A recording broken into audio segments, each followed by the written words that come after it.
आज Odisha crafts council तरफ दुई दिनिया बहुत सुंदर क्राफ्ट एग्जिबिशन अनुष्ठित होती जेठी विभिन्न नेशनल अवार्डीज एवं अदर अवार्डीज विभिन्न सुंदर हैंडीक्राफ्ट सेठी प्रदर्शित होती आमर ओडिशा रे विभिन्न अंचल रु आसीथिबा सबाई ग्रास रु आरंभ करिकी गोल्डन ग्रास पट्टचित्र रु आरंभ करिकी पाम लीफ एवं डोकरा कास्टिंग रु आरंभ करिकी डोंगरिया शॉल सबू एठी आपन पाई परिबे एवं मु समस्त को आह्वान करी कि आसतु एठी आमर बहुत सुंदर प्रदर्शन होती आमर नेशनल अवार्डीज आमर क्लस्टर प्रोग्राम रो जे कर्मकर्ता माने अछंती से माननकु आमर आर्टिजान माननकु गोटे आपन निहायती भाबरे मार्केटिंग रे सपोर्ट करंतु एवं आमर ए क्राफ्ट को उज्जीवित रखंतु। द्वितीय संस्करण जोठी आमे राज्यर किछि अति विशिष्ट आउटस्टैंडिंग क्राफ्टमैन को एकाठी करी थाओ से मानकर क्राफ्ट्स प्रदर्शन करने को विकिवाई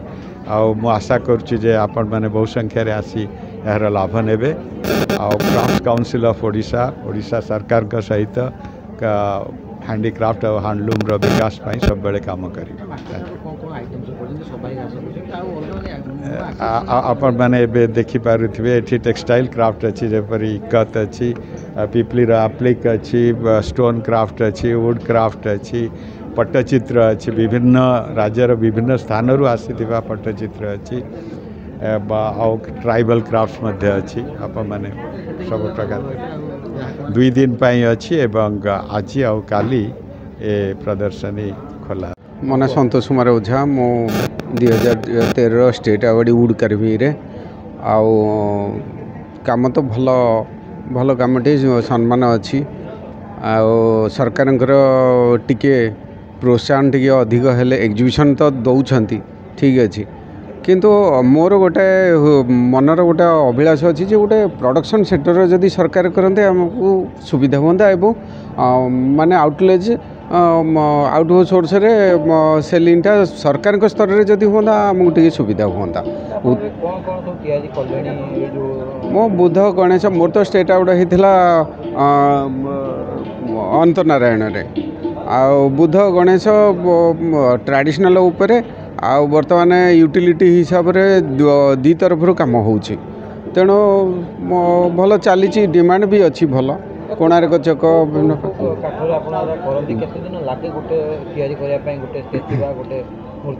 आमर साइज हिसाब रे माने आम केते दिन लगे साइज हिसाब रे काम सेटा तय हुए आउ ये सब गम्हारी काठर हुए गम्हारी सागवान शिशु काठ एमती सब विभिन्न प्रकार काठरे सब हुए भल भल काठरे धरतु 10,000 गणेशटे 4 ରୁ 5 दिन लगे तेणु ये काम चले। एग्जिबिशन आज प्रेस क्लब रे कौन कौन सब नहीं आसुँच कौन कहे जो मैंने अच्छा दर्शक मैंने अच्छा आसपा चाहते ग्राहक कौन कह देखो जो मानकर रुचि हस्तशिल्प भितर अच्छी नुआ नुआ आइटम नुआ तो आइटम नुह एवं पारंपरिक कला यहाँ हूँ आम मानकर बाप अजा अमलू आम यहाँ कर आसीचु आज सेटा को आम लोकलोचन रे बजाय रखीचु तेणु मोर आशा एवं अनुरोध आसिक देखंतु भल भल पुराना जिनस या नुआ आइटम रे नुआ रुचि रे आम तैयारी करिचु ठाकुर मंदिर नवकुंजर तोप विभिन्न प्रकार ये सब छोट छोट आइटम तैयारी करिचु आसिक देखिक रुचि हिसाब रे किणिक